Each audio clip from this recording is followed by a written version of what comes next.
South India shopping mall the wedding మంత్ర సరికొత్త wedding collection south India shopping mall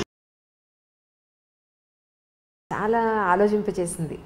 ఏంటంటే పెళ్ళైంది ఒక అమ్మాయికి కొత్తగా అప్పుడే పెళ్ళైంది అనుకుందాం. హస్బెండ్ నుంచి జనరల్గా ఒక కామన్ అమ్మాయి ఏం ఎక్స్పెక్ట్ చేస్తుంది? సాయంత్రం వచ్చినప్పుడు తనతో చక్కగా ప్రేమగా మాట్లాడాలనో, ప్రశాంతంగా దగ్గర తీసుకోవాలనో, కాసిన పువ్వులు తీసుకురావాలనో, ఇద్దరు కలిసి గుడికి వెళ్ళాలనో, ఇద్దరే కలిసి ఏకాంతంగా ఉండాలనో ఇవి ఎక్స్పెక్ట్ చేస్తుంది. కానీ రాను ఏదో సినిమాలో లేదా మన ప్రోగ్రాంలో కొత్తగా పెళ్ళైన ఆ బలబాటో ఆ మోజు 1 year ఉంటుంది, ఆ తర్వాత అంతా ఇలాగే ఉంటుంది అన్నట్టుగా ఇక ఆ తర్వాత అంతా బాధ్యతలే కనపడుతూ ఉంటాయి. మళ్ళీ అలాంటి ప్రేమ కనిపించదా అంటే అప్పుడు ప్రేమ లేనట్ట, లేకపోతే పెళ్ళైన తర్వాత ప్రేమ కనపడదా? మీ ఉద్దేశ ప్రకారం ఏమిటి? మీరు 80s లో ప్రేమ కథలు అడుగుతున్నారు. లేటెస్ట్ కాదు ఇది. మా వాళ్ళదంటే నువ్వు ఇంకా అక్కడే ఉండిపోయావు. నిజం. ఇంకా పువ్వులు తెస్తాడు పెట్టుకునేందుకు. ఏ పిల్ల జడేసుకుంటుందో చెప్పండి? ఒకటి ఆ జడేసుకోదు, ఉద్యోగం చేస్తుంది. ఒకటి గుడిలోకి వెళ్దాము అనగానే వాడి పిచ్చివాడిలా తోస్తాడు అమ్మాయికి. మీరేం అనుకోకండి, ఇలా ఇప్పుడు జరిగే సంగతి అదే. గుడికి గోపురానికి ఉండదు, వీళ్ళు మాల్స్కి వెళ్తారు, సినిమాలకు వెళ్తారు, కలిసి సినిమాలకు వెళ్ళే పిల్లలు జంటలు, ఇద్దరు కలిసి ఒకటే సినిమా ఏదో ఫేవరెట్ సినిమా పెట్టుకుని చూసే జంటలు కోకొల్లలుగా కనపడుతున్నారు. ఒకళ్ళు క్యాబ్ బుక్ చేస్తారు, ఇంకొకళ్ళు సినిమా టికెట్లు బుక్ చేస్తారు. మీకు ప్రేమలు లేవు అని అనుకోవటానికి వీల్లేదు. పైగా ప్రేమ అంటే ఏమిటి? ఇలా మారిపోయిందా? మారలేదా మరి? అంటే ప్రేమ ఆ రూపంలో లేదు, వేరే రూపంలో ఉంది. అంటే మీరు అనుకునే రూపం, మీరు సినిమాటిక్ 80s లో సినిమా కథే చెప్తున్నారు మీరు. మీ క్వశ్చనే 80 క్వశ్చన్. ఎవరు చేస్తున్నారు? సరే, ఇప్పుడు ప్రేమలు ఎలా ఉన్నాయి? ఇప్పుడు ప్రేమలు అంటే ఇప్పుడు మీరు ఒక కుర్రాడు అర్లీగా ఇంటికి రావటం అనేది ఈ రోజుల్లో సాధ్యపడే సంగతి కాదు. వాడి గవర్నమెంట్ జాబ్ ఉండి, గవర్నమెంట్ ఉద్యోగము, పబ్లిక్ సెక్టర్ అంటే ఇప్పుడు అక్కడి నుంచి రావాలి కదా. ఇప్పుడు రకరకాల సాఫ్ట్వేర్ ఉద్యోగాలు, రకరకాల హోటల్స్లోవి, లేకపోతే హోటల్ మేనేజ్మెంట్వి, ఈ ఉద్యోగాల వాళ్ళందరి టైమింగ్స్ రాత్రి 9 తర్వాతే కదా. సాయంకాలం 5:30, 6 గంటలకి ఇంటికి వస్తాడు అనుకుందాం ఒక అబ్బాయి. అమ్మాయి ఏం పని పాట చేయదు, ఇంట్లో కూర్చున్న అమ్మాయిలు ఉన్నారా ఇప్పుడు? ఏదో ఒక చిన్నదో పొన్నదో ఉద్యోగం చేయాలనుకుంటుంది. అది చచ్చినో దేవుడా అన్నట్టు వస్తుంది. అప్పుడు వీడు చేతులేసి దగ్గర తీసుకుంటానంటే చచ్చి వచ్చాను, ఏమిటి నువ్వు చేతులు వేస్తావు అనరు? అవును అంటారా? అనరా? డెఫినెట్, ఖచ్చితంగా అంటారు. అవును కదా. ఇప్పుడు ఈ 80 ప్రేమ కహాని ఇప్పుడైతే నడవదు. అవును. ఇప్పుడు మనకు నడిచేది ఏమిటంటే వీళ్ళిద్దరూ కొట్టుకు చావకుండా ఉండటమే ప్రేమ, అంతే. ఈ కొట్టుకు చావకుండా ఉండాలంటే నీ ఉద్యోగం టైమింగ్స్ వేరు, నా ఉద్యోగం టైమింగ్స్ వేరు. మీ ఆఫీస్లో హాయిగా ఉంటుంది, మా ఆఫీస్లో కాల్చుకు తింటున్నారు, ఇలాంటి పాయింట్లు. లేదా నీకు ఉద్యోగం, నీకు ఒక 15,000 జీతం పెరిగింది, నాకు 10,000 పెరిగింది, అలాంటి విషయాల మీద పోట్లాడుకోకుండా ఉండి వీళ్ళు పేరెంట్స్ని ఎంతసేపు మధ్యలోకి తీసుకొచ్చి మీరు పెళ్లి చేశారు. ఇది ఇప్పుడు లవ్ మ్యారేజ్ అయితే వేరే కథ అనుకోండి. ఇప్పుడు అరేంజ్డ్ మ్యారేజ్ అయితే అమ్మ నాన్న చేరుతుంటారు కదా మధ్యలో, వాళ్ళని ఎంతసేపు ఏమంటారు పంచాయతీలకు పిలవకుండా ఉంటే దాన్నే ప్రేమ అనుకోవాలి ప్రస్తుతం. ఏ పంచాయతీ లేదంటే వాళ్ళు ప్రేమగా ఉన్నట్టు.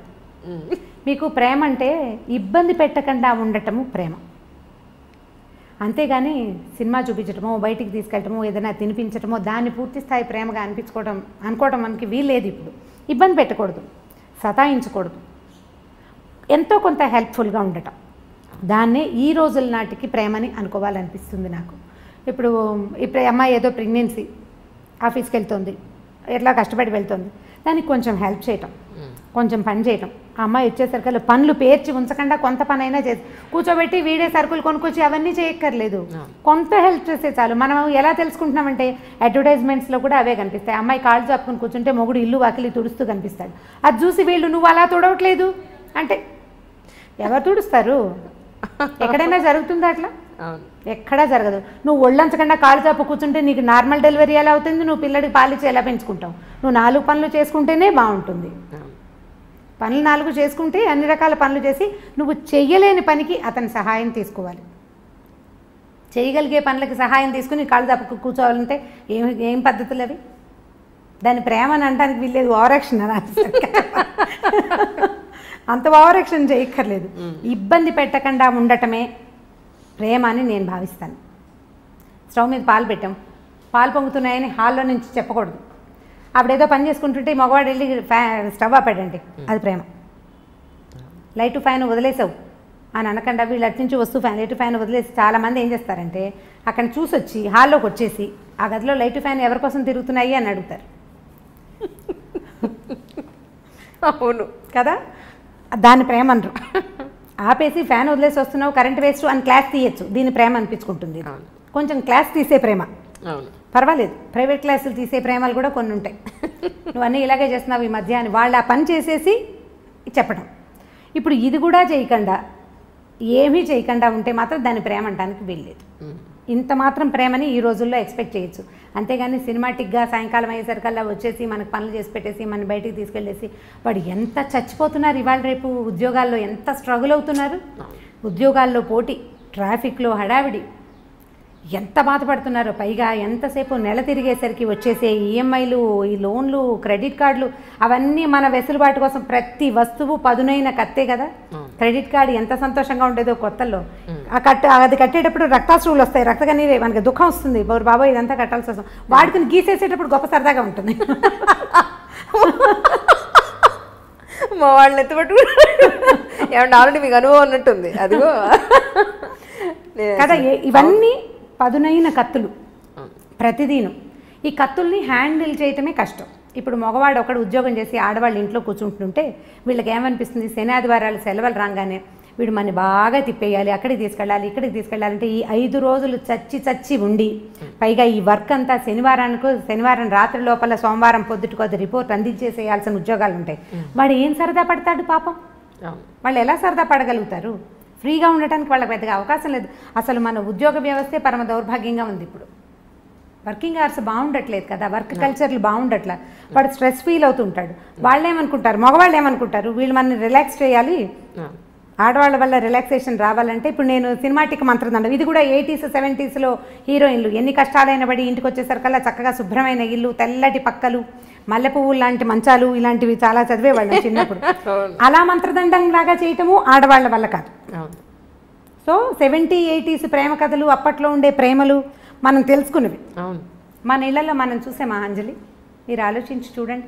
80sలో మన అమ్మ నాన్న, 80sలో మనం చిన్నపిల్లలం కదా, మన అమ్మ నాన్న, మన అక్క బావ, మన మామయ్య, మన అత్తయ్య, పోనీ బాబాయ్ పిన్ని, ఇలా సినిమాటిక్గా ఉన్నారా?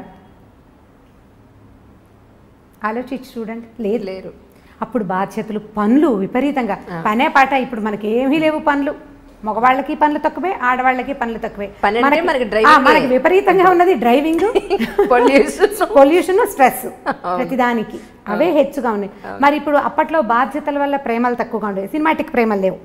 ఇప్పుడు స్ట్రెస్ వల్ల సినిమాటిక్ ప్రేమలు తక్కువగా ఉంటున్నాయి. మనం స్ట్రెస్సే ఎక్కువ తీసుకుంటున్నాం.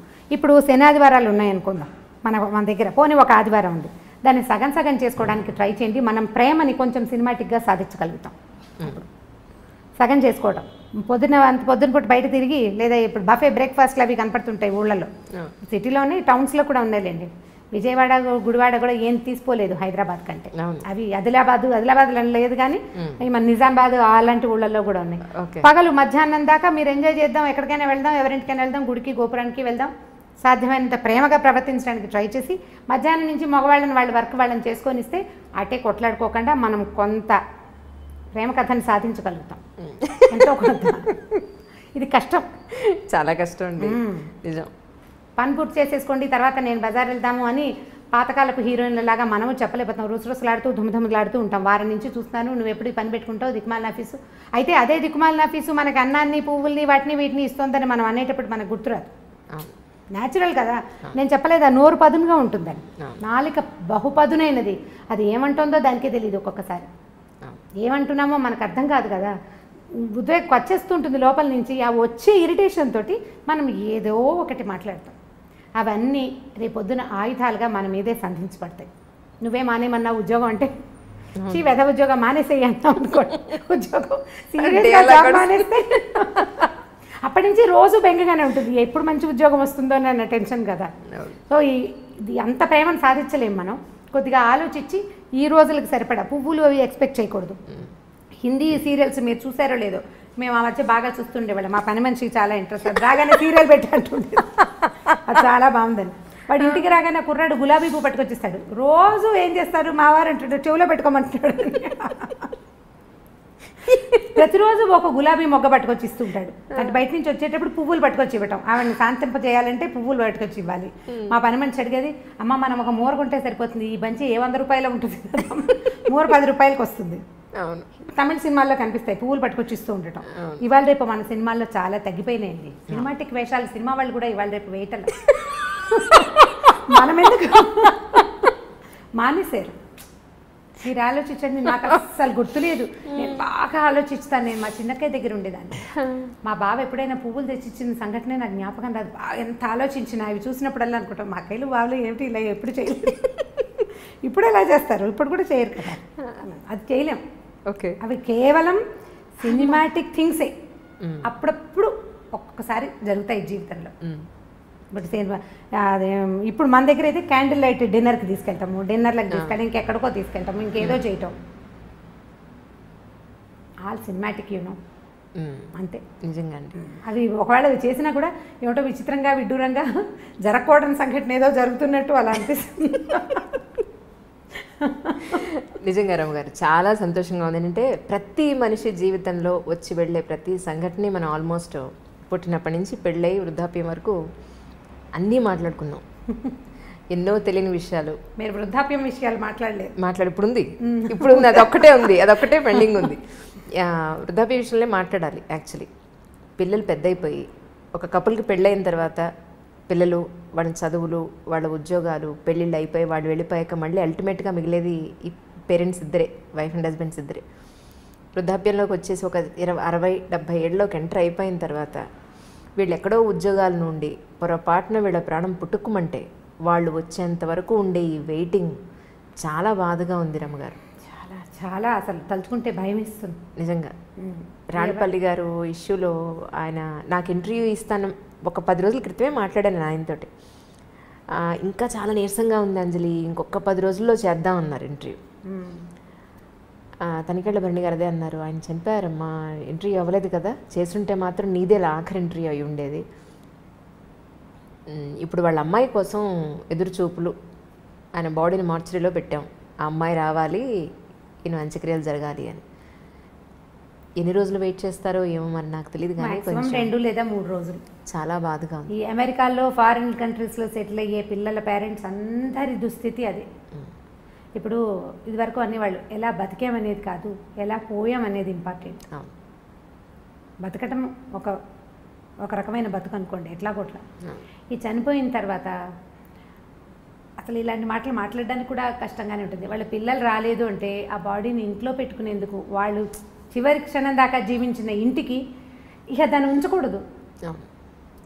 ఇలాంటి దుస్థితి ఎవరికీ రాకూడదు అనిపిస్తుంది. మా కజిన్స్లో, చుట్టాల్లో, చుట్టుపక్కల ఎదురుకుండా ఇళ్లలో అసలు మేము ఉన్న లైన్కి, రాళ్లపల్లి గారి ఇంటి పక్కనే బిల్డింగ్లోనే ఉండేది.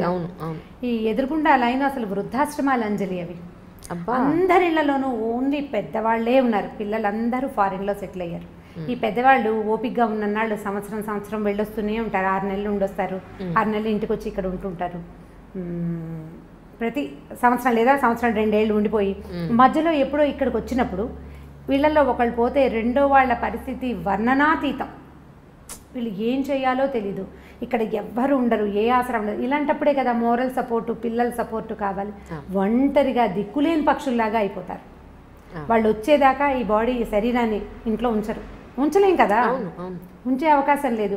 అసలు మార్చురీలు ఎందుకున్నాయిరా అనిపిస్తే ఇలాంటి దానికోసం ఉన్నట్టు అనిపిస్తుంది. వీళ్ళని అక్కడ ఉంచటం, ఈ 2వ రోజుకే సాయంకాలానికే అవసరం మారిపోతుంది కదా మన పరిస్థితి.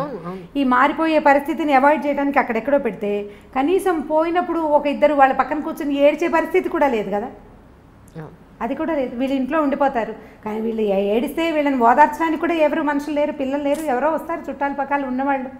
మా ఎదురింట్లో చూశాను నేను ఇలాంటిదే. రాళ్ళపల్లి గారు పాపం ఆయన అక్కడ దిగి కారెక్కి వెళ్తుండేవారు ఎక్కడికైనా. నాకేం ప్రత్యక్షంగా వారితో పరిచయం లేదు, కానీ పక్కనే కదా బిల్డింగ్, దిగి వస్తుంటే చూస్తుండేవాళ్ళు. ఇప్పుడు వాళ్ళ అమ్మాయి వచ్చేదాకా ఆగాల్సిందే. ఎవరైనా ఇదే పరిస్థితి. ఈ అమ్మ నాన్నలు పెద్దవాళ్ళు అయ్యాక ఫారిన్లో సెటిల్ అయ్యే పిల్లలు ఆలోచించాలి దీని గురించి అనిపిస్తుంది నిజంగా. ఇప్పుడు వాళ్ళు పిల్లలు ఒక చోట ఉంటారు, వాళ్ళ పిల్లలు కూడా రేపు ఒక చోట. అంటే దీనికి పెద్ద ఇంపార్టెన్స్ ఇవ్వని మనస్తత్వాలు ఉన్నాయి అనుకోండి, అదేం పెద్ద ఇదేం కాదు. కానీ మనము ఆ స్థితిలోకి వచ్చాక కానీ కొన్ని విషయాలు మనకు అర్థం కాదు.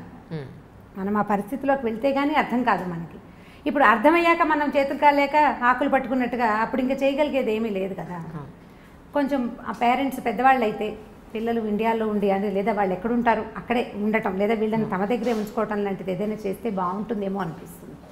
వీళ్ళు అక్కడ ఇమ్మడలేకపోతారు పాపం, వీళ్ళు అక్కడ ఉండలేకపోతారు, వీళ్ళ ఎన్వైర్న్మెంట్కి ఒక అలవాటు పడి ఉంటాం కదా ఇది. అందుకని వీళ్ళు ఇక్కడ ఉండటం, వాళ్ళు బయట ఎక్కడో ఉండటం. ఇవి బయట కంట్రీస్లో సెటిల్ అవ్వటం పిల్లలంటే ముందంతా భలే సరదాగా ఉంటుంది. అంటే వీళ్ళు నడి వయసులో ఉండగానే పిల్లలు బయటికి వెళ్ళిపోతారు, రకరకాల వస్తువులు పంపిస్తారు, బోల్డ్ డబ్బు వస్తుంది. అంతకుముందు చిన్న డబల్ బెడ్రూమ్ ఇళ్లలో ఉండేవాళ్ళు పెద్దగా లావిష్గా పెద్ద పెద్ద ఇళ్ళు కొనుక్కుంటారు, ఓ వంట మనిషిని పెట్టుకుంటారు, చాలా ఇళ్లలో కనపడుతుంది సహాయానికి. అక్కడి నుంచి ఓ పని మనిషిని ఎవరినో పెడతారు, అక్కడికి ఇక్కడికి ట్రిప్పులు వెళ్ళొస్తారు, పిల్లలు ఫ్లైట్లు బుక్ చేసేస్తారు, వెళ్తూ ఉంటారు.